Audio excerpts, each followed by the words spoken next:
Yeah.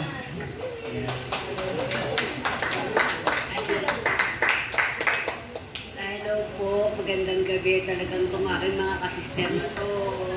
Akala ko sila, yung pala kung sinong maituro. Alam mo, dito, yung pala, ito palang, yung tanong pala itong sa paano paraan tayo tutugon sa tinig tawag ng ating pastor bilang mananampalataya. Akala ko pang lahatan na yun, yung pala'y para sa akin, kaya mo pala ako narito.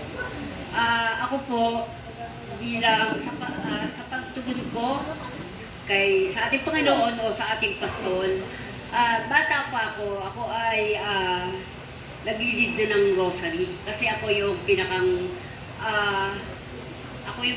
baston sa lugar namin, sa kampo. Pag sinabi ko sa mga friend ko na, oy, maya tayo tambay, mag-Black Rosary muna tayo. Kaya meron kaming time sa pag-Black Rosary muna sa katambayan, yung tatambay kwentuhan. Nung medyo dalaga na ako naman ay naging yung pagka nag-piesta, Hermana, Hermanita. Kami yung attend ng mass, yung gano'n. Pagka may procession, ako din yung pina-attend doon. Nung dalaga na rin ako, naging kursulista ako. Naging kursulista ako sa pagsanghan. Pagsiserve din kay God. Although meron akong kapilyahan, pero meron akong time para kay Lord. Para mabawasan yung mga kalokohan ko. Yun yung ko eh. Nag-i-invite kami ng mga a-attend sa kursilyo at ako ay nakikipag-usap sa pari namin sa kampo para doon i-welcome yung mga lalabas na inibita namin sa kursilyo. Naputol lang iyon nung ako ay mapapasok sa Napolcom, nagtrabaho ako. Pero nagkaroon pa rin ng kada merong okasyon o merong gawain uli. Uma-attend ako as Oxy, duty sa kusina, sa simbahan, nag-church, nag-BBGIL, yun ang nagdiretso pa rin. Hanggang sa nagwatak-watak na kami doon sa pagiging kursulista namin. Kaya, story short na lang po, baka ako mapaabot ng alas 10. Hindi pa rin naputol yung communicate ko kay Lord doon, although ako ay medyo may pagka-pasaway nga ng konti. Nitong nag-prex ako. Although nakakarinig na ako ng prex kasi nawala na ng klase sa pagsanghan noon na kursulista. Parang prex na yung pumalit. Marami nag-invite sa akin, kaya lang parang hindi pa ako noon dahil parang meron pa akong ginagawang kalokohan noon eh. Hanggang dito na nga sa Kalamba, na may lumapit sa akin, ma-attend ako ng mass dito every Sunday sa clubhouse. Kung ako dahil aware sa prex, sabi ko, naririnig ko na yun.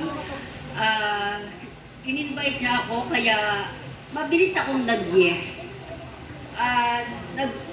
Pero bago mangyari yung prex na yun, parang nakatatlong cancel.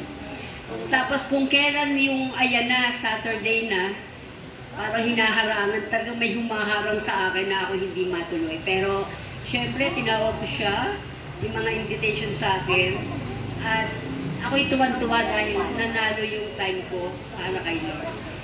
Kaya, nung ako ay makagraduate ng prex, pinili ko nga yung mag-serve sa Legion of Mary, kasi nga yun yung kabisado kong gawain sa Panginoon at saka sa simbahan. I-share ko lang yung nangyari sa akin. Ako ay na-bless nung ako ay mag-serve kay God. Kasi yung prayer mo talaga, pag nagdadasal ka pag memorya mo dasal, wala eh. Pero pagka yung puso mo ang nakikipag-usap kay Lord, talagang binibigay niya. Ang anak ko ay nag-exam ng UCAT. Oo. Ang gusto ng anak ko ay sa Ateneo, ayaw ko kasi Manila. Kasi hindi ako maalam pumuntang Manila.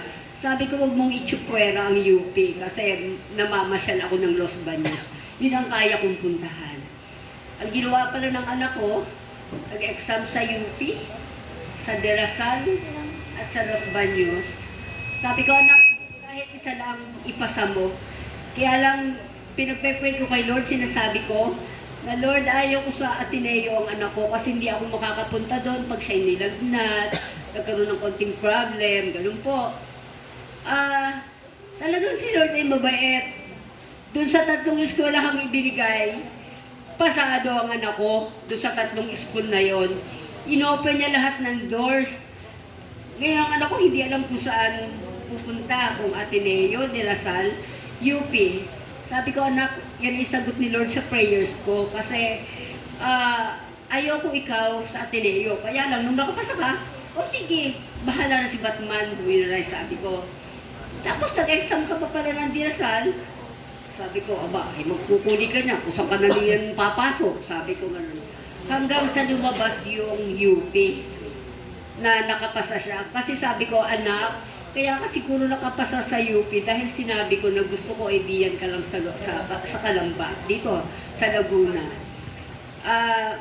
Sobrang tuwa ko, para ako nakaangat nung time na yon, hindi ako makaiyak dahil sa kabila na nag-iiyak ang aking bulsa.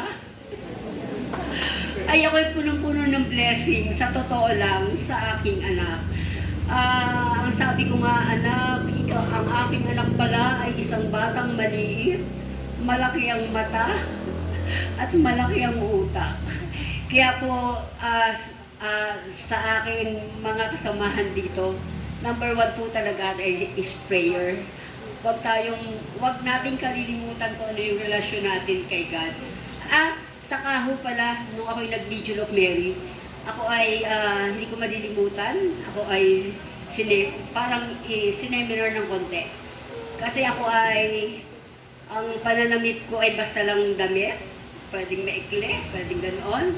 Pero nung sinabi sa akin ni Sister B, na ang nire-represent namin ay ang aming Mama Mary, madamot na ako, lagi na ako nakakulong ang damit. Ayan, nakaganto na lagi ako. Hindi na ako nagdadamit ng kung ano yung parang ako'y nahihiya sa sarili ko na ako ay member ng Legion of Mary, ako'y nakaluwa ang dibdib. Parang hindi ko na kaya. Ako'y member ng Legion of Mary, ang short ko yan nung ikli. Tama nang sa bahay na lamang yun, hindi na pwede sa labas. Kaya po, pwede pong i-share ko na lang isa.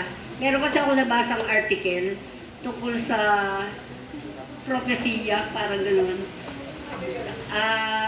Pinasa ko muna kanina yung Daniel 2. Ito yata yung Daniel 2. Daniel 2, binasa ko lahat yun eh. Parang sa sobrang matalinghaga ang salita ng Biblia, ang i-share ko lang yung pagkakaunawa ko. Number one talaga yung relasyon natin kay God. Yun ang huwag natin aalisin.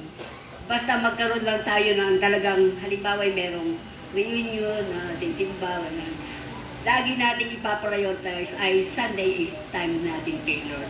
Yun lamang po, salamat. Kitang-kita nyo, blessed na blessed siya ngayon ng Holy Spirit. Hindi natin siya napigilan eh. Hanggang mamaya continuous pa rin yan. Pero para po hindi tayo lumalim, tatawagin ko po si Father. Ayan na po si Father.